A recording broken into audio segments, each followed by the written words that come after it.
Okay, so we're going to open it up to you all now. I do have a list of questions here that people have asked us through Eventbrite. But Yasser, would you mind being our mic runner, if that's all right? Just raise your hand so I could see you. I've got glasses for a reason.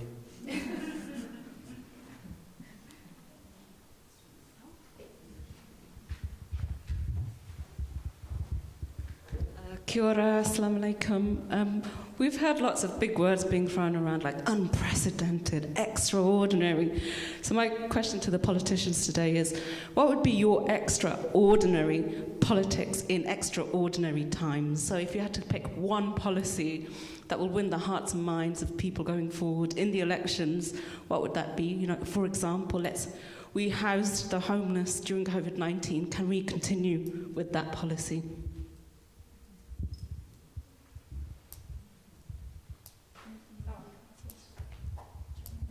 Well, since we actually have a really comprehensive policies being announced this election, I can do it really easily.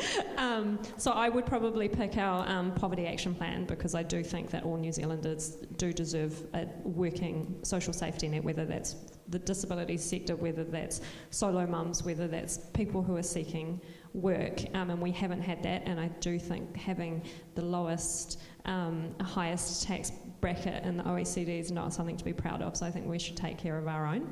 And I do think that we need to stop all deep sea mining, because the climate matters, and that's the actual existential crisis that we're facing. So. One thing that I'll say, which actually will mean a lot of things, and that is to let people keep more money in their pockets, their own money in their own pockets. That's the most important thing that is needed in these difficult times. And what does that mean, actually? Letting you keep more of your money in your pocket. That means not increasing taxes. We know that the current government has borrowed $140 billion, and that is $80,000 per household, and someone will have to pay that back. So your pockets are going to get empty really soon, and we don't support that. A little bit of scaremongering there to throw in. I'm going to go with, would you mind not shouting me down? No, don't. Not very it wasn't scaremongering. You said respect. It's a fact. Anyway, I'm going to go with investing in housing, health and education. And I'm going to stand on our government's track record already, having made a strong start on that. And, stopping the State House sell-off. Building more state houses. Just in the Maungakeke electorate alone, I was looking at some of those figures, and we've got in train, I think it's about actually 1,500 houses. We're building 25 state houses a week, and we're building them well, warm and dry. And to me, once you've got housing in place, everything else falls in. Thank you. Okay. Oh, there.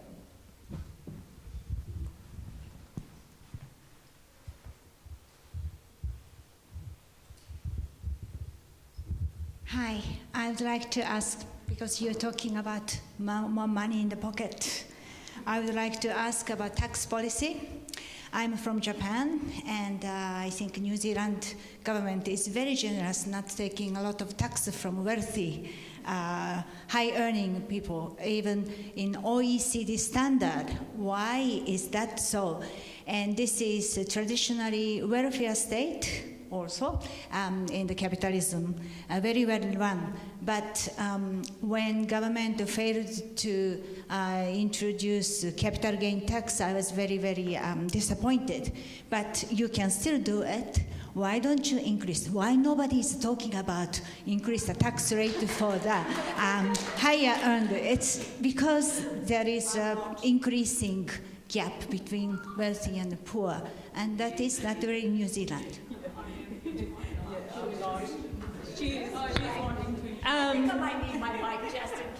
Hi.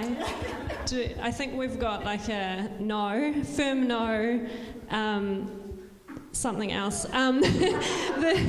I agree with you completely, and the Green Party fought hard, and we were probably the only party who really fought hard for the capital gains tax. I completely agree. If your income comes from flipping houses, it's okay to pay tax on it. That's just not, it's very, very weird to say that the form of income being in capital means that you don't pay tax, and we're living with a housing crisis. I think we all know that that's kind of what's massively contributed to the high price of housing. But even leaving that to one side, a fair tax system is absolutely essential to a country running equitably overall, and a government being able to provide all of the services that we want to provide to everyone who needs it. So capital gains tax, and our tax policy is to raise the very top tax bracket to 40%. And obviously that's on just the portion of their income that falls in the top tax bracket, not their entire income.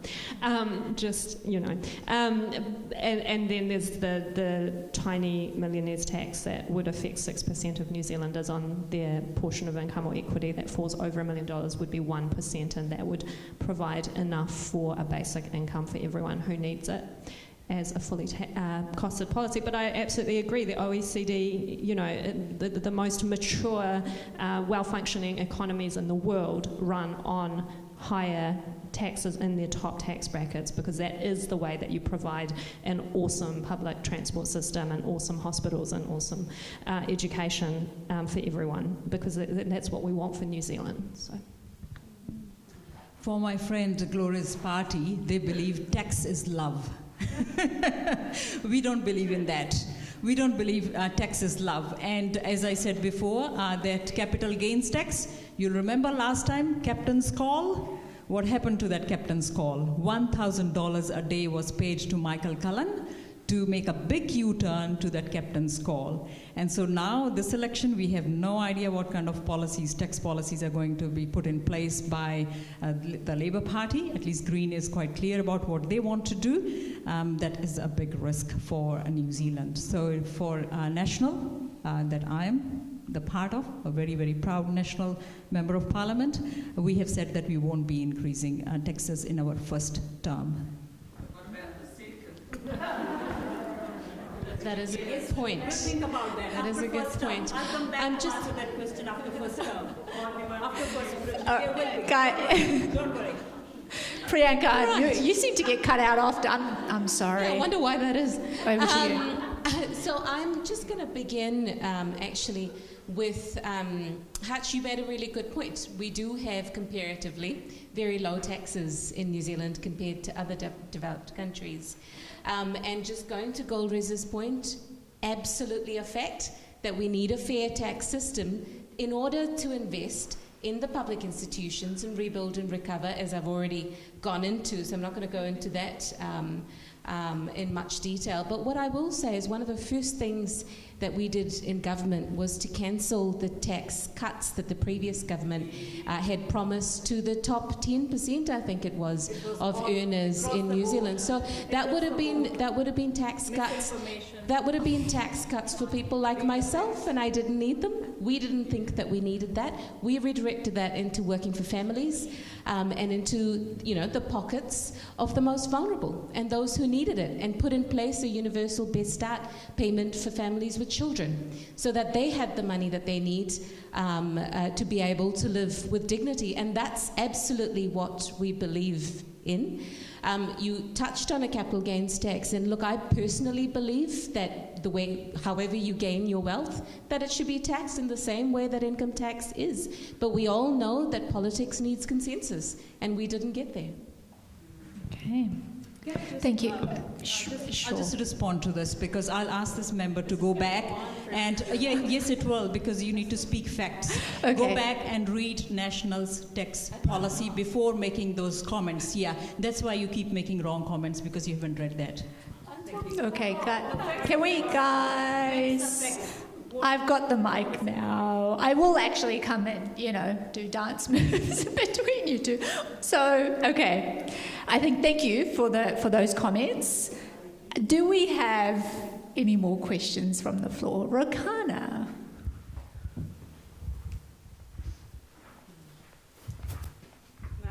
I'll start off by saying that I haven't actually read your policies on this, so if you've got something, that's great. But we're a room mainly full of women here, and you're women there, and we know that women are often more likely to have part-time jobs. And in all my work in the community, that transition from often being a mother to work is hard. And what's even harder is when you're on the welfare system. And the amount, so you might start off with a really part-time job, and I'm thinking about the future here, where you only doing 12 hours a week, maybe 15 hours a week, hopefully at the living wage. Now, if you increase that, say, to a little bit more, you'll then lose out on your benefits. And the amount that you can earn while you're on benefit and receive an income has not moved in, I think, a decade. And yet the cost of living have come up. So it's really hard, especially if you're a small business or a small charity, of helping people transition into work or into their enterprise when there is no clear bridge, there is no clear pathway and temporary transitional support for that. And that it's better off staying on benefit.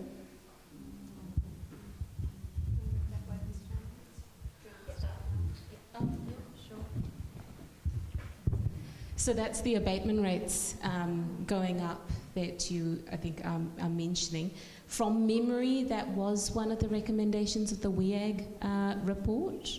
And that is a report, like what I will say is that I do know that there is work underway on a number of recommendations of the WEAG report. I can't sort of get into that in terms of detail here, but you're right. I mean, at the end of the day, if it goes back to people being able to live with dignity, that needs to hold true wherever they are in their lives. And that goes right back to those who are on benefits being able to earn enough to live with dignity. It goes to moving towards the living wage, and so we'd provided, we're paying the living wage basically to core employees of the public service. And I know there was an announcement today to extend that living wage payment as well. And that's why we've consistently increased the minimum wage as well. I actually spoke to someone recently who told me, she was an elderly lady who told me the company that she was working for and that she had been working with them for 26 years on the minimum wage. And so if we don't consistently, and we proudly did that during COVID as well, despite the opposition being quite vocal about that, because if we don't do that, you're right. And that goes across from those who are earning to those who are on benefits as well, that we need to lift all of that consistently. Otherwise, these people who are on those wages, and also in female-dominated sectors, struggle to be able to make ends meet even. And we shouldn't be seeing that in a country like New Zealand. I think you touched on two very important points in your question. One is cost of living, and the other one is how do you survive within the income that you get. So I think it comes down to the cost of living issue that you raised. It's because the cost of living is increasing so fast. It's increasing faster than the wages have been increasing. But is increasing the minimum wage the answer if you're not addressing the issue of cost of living? No, that is not. So if you reduce the cost of living, what will happen ultimately? If you are earning, for example, $1,000 a day, and at the end of the week, so $1,000 a week, at the end of the week, if you are minus $10, because your spending is $1,000 and $10, you're minus 10 in your pocket, that's of no use. But if you're earning $950, but at the end of the week, you have $100 left in your pocket, that $950 are better than $1,000 that you earn. Give you an example. From 1st of July, 4 cents per litre, the fuel tax has gone up. That is the current government. They increased that fuel tax despite not delivering on their transport policy that they promised to deliver using that fuel tax. Now, fuel tax is not simply fuel tax that you pay more when you get, your fuel. It's every item that you buy in supermarket that goes up. Everything that you on a daily basis, that goes up, because when the fuel goes up, everything else goes up. And that is where the cost of living is actually pinching, the way it's going up, pinching families, and that's where we are hearing these kind of issues.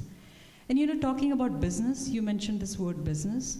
And if you increase the minimum wage, and if business is not able to absorb that, we increased when we were in national government, we increased minimum wage, but we increased in a sustainable manner. But if you come out, sitting in Wellington, not having that experience of running a business, keep signing, it should increase by $50, $25 a year, businesses take time to absorb that increment. If they don't have the ability, they are going to lay off people, and people will end up on benefit.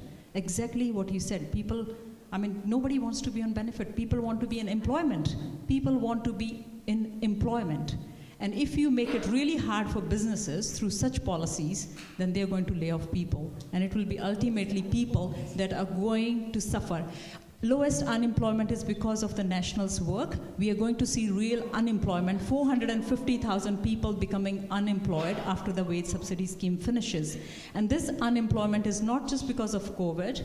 As you can see, the GDP growth figures were dropping even before COVID. So GDP growth, yes, was around 4%. It's very hard to, accept this, but this is the fact I'm talking about, 4%, and now before COVID it was just 2%. So that just shows how much income we all have already lost, that was lost before COVID. And obviously the situation is going to get worse. And now we have borrowed $140 billion as a country, this current government. Who is going to pay back for that? If you are thinking there is a tree, we are going to get money from that, no, we all have to pay back. And you and we all will be paying, not just us, our future generations, our children and grandchildren will be paying for that. So we have to be mindful that it's very easy to throw money around that's not targeted, just to keep people happy. $20 billion in the budget was not allocated, which is going to be going out to buy votes. Somebody will have to pay that back, and it will be you, your children, your grandchildren.